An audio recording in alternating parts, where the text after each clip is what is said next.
welcome back to Measuremix. Today I'm not in my garage because I'm participating in the Girls Can Use Power Tools Challenge, which is hosted by Natalie from Design to the Nines, and her co-host this month is Casey from Coffee with My Sunshine.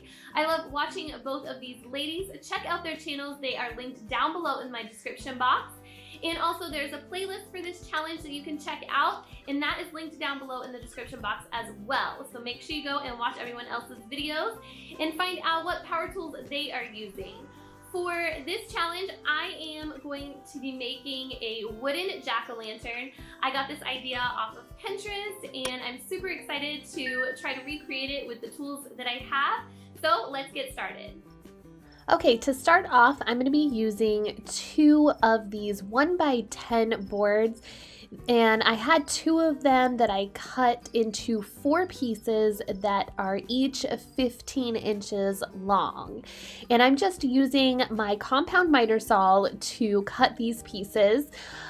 This is a really old saw. It was a hand-me-down from my father-in-law, and I actually need a new one, but it works out. I just had to give it a little flip for the wood to get all of it cut.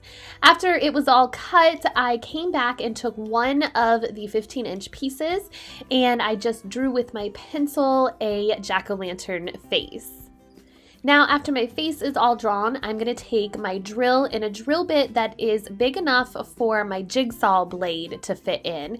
And I'm just going to drill about 3 holes into the mouth, and then I drilled 3 holes on each corner of each triangle. Next, I'm using my jigsaw to cut out the jack-o'-lantern's face. So I just inserted the blade of the jigsaw into one of the drilled holes that I made in the mouth, and then I just ran my saw along that inside the mouth until I got the whole mouth cut out. So it took me several cuts to get the mouth cut out, and then I did the same thing to the nose and the eyes. After the face was all cut out, I came back with a piece of sandpaper and I sanded the mouth, nose, and eyes around the edges of it and the inside to make sure that there were no jagged edges and just to round off the corners. Once I got the face all sanded, it was time to go ahead and put my lantern together. So basically, I'm just going to build a box. So I'm just going to take 2 pieces and glue the sides together on one side with some wood glue, and then I just used my nail gun to reinforce those sides. I used 2-inch nails to make sure that they were long enough to keep these together, and I used my nail gun for this because it makes everything go so much quicker.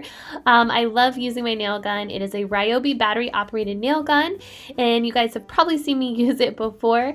If you want to check it out, I'll link that and the other tools that I use, everything but my saw, down below in the description box. Now I had 2 1x6 pieces of scrap wood just lying around.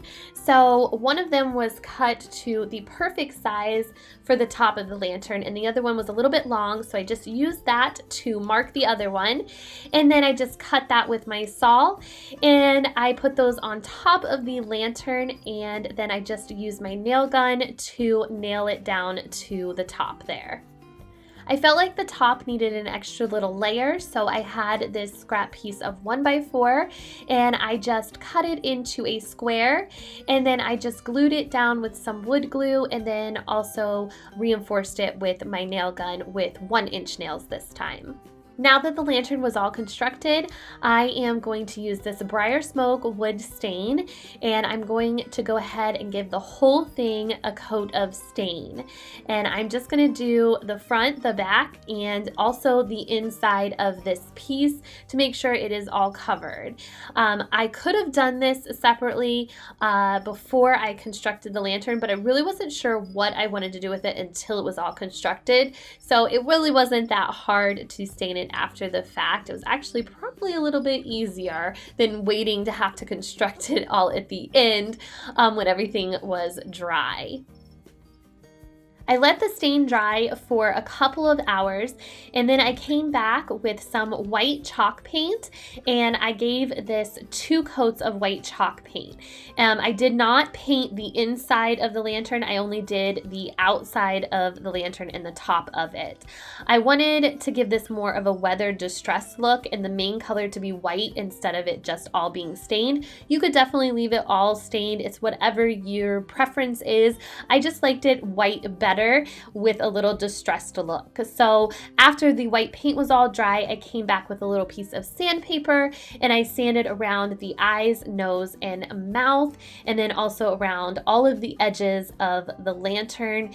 And this just made it look a lot more weathered and distressed, which is the look that I love. And then I also did not seal this, but you can seal this with a polyurethane or something like that. But I'm fine with it because I, again, like that weathered look, so it being outside all season long will be perfect.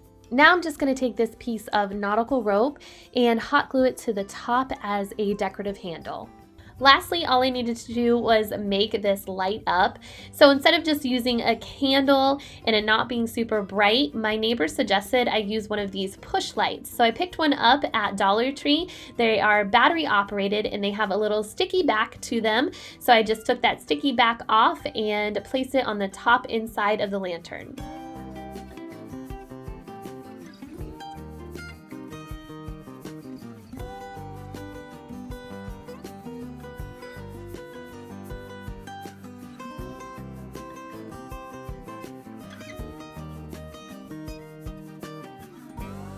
Thank you guys so much for watching today. I really love how my jack-o'-lantern turned out. I hope you guys enjoyed this video. Make sure to give it a thumbs up, and don't forget to check out the playlist and Natalie and Casey's channels, which are all linked down below. And I will see you guys next time. Take care. Bye-bye.